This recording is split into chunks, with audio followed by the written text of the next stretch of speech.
I really love Unreasonable Hospitality because I think it's this book that there is like a big picture that you see, but there are small key learnings.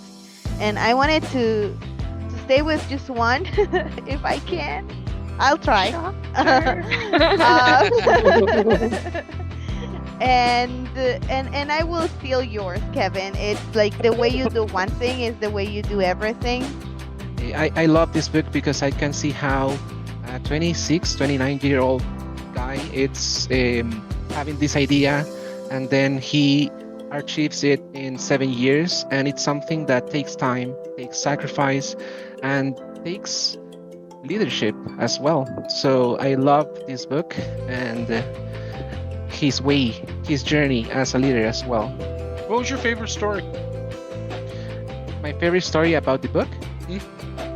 It's about, let me think about the favorite story, the hot dog thing. Oh, It my was gosh, that is the best. I've been to 11 Madison Park twice. In this restaurant. I was there. The most important thing to these people and what they said blew every one of these other restaurants away was a $2 hot dog. A dirty dog on the street from New York. Right? And then these people are raving about this was the best experience of their whole culinary time in New York. But what really got me was what that led to and how he learned from that one experience to create the legend experience. I had a bucket list experience this weekend. I was able to play Pebble Beach. I went to Pebble Beach, played golf. It's a unbelievable, amazing resort that, quite frankly, it's super expensive and besides the point. You know, what really got me was the hotel experience was incredible. You know, I don't know if anyone goes to a hotel, they put their laptop in and your cable kind of looks like this. It's just a jumbled mess. Well, when I got back to the hotel, they took the time to actually take my, take my cable, wrap it in a simple little, probably 20-cent wrapper. And, you know, it's just the little things that they did to make me feel like they're looking out for me. They're watching over me. That speaks highly with companies and even ourselves. If we're doing things to make people's lives better without the knowledge or them knowing that you're going to do it, how appreciated do you feel? The best part of the book was the mom and how she, despite she fell sick, she still kept going. She still kept showing interest in her facial expressions, her ability to still be there. I appreciated that. That's the best part of it for me because of my situation with my mom. Like my mom passed away a few years ago, but I never remember my mom giving up. And this is why I have That's so awesome. this is why I am who I am today, and I will always say I am who I am because of my mom. To me, I was thinking hospitality. Like the first thing that came to me was what's the most caring person in my life that I had? That was my grandma. And I remember when I was younger, the way she would treat me. And I can feel it. I can understand it because I can relate to it. And it doesn't matter if I was right or wrong.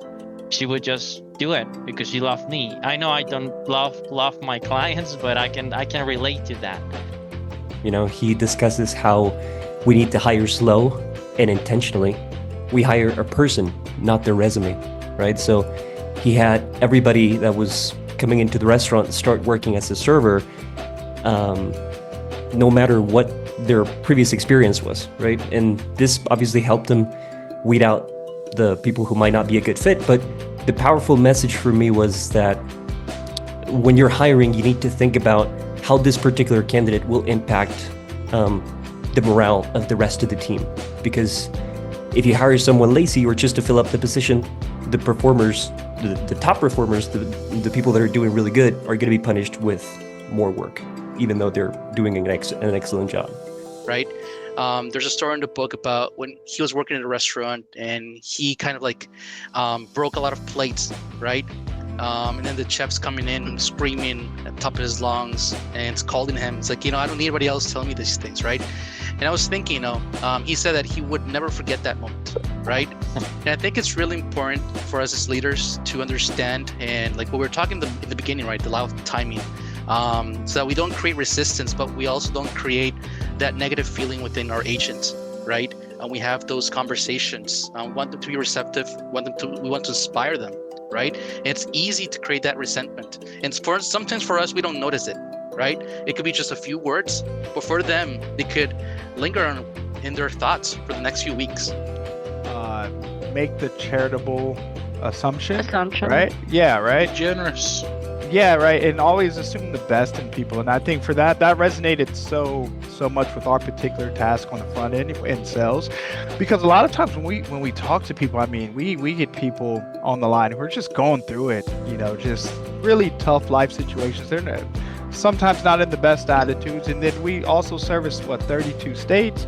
So you're dealing with people from all different type of backgrounds that may not align with yours, that may not align with, things that you align with. But it's always important to give them the benefit of the doubt, and being empathetic is the word I'm looking for. I think it goes a long way to making people not only feel heard, but feel special, and gives them a great experience, through what we do.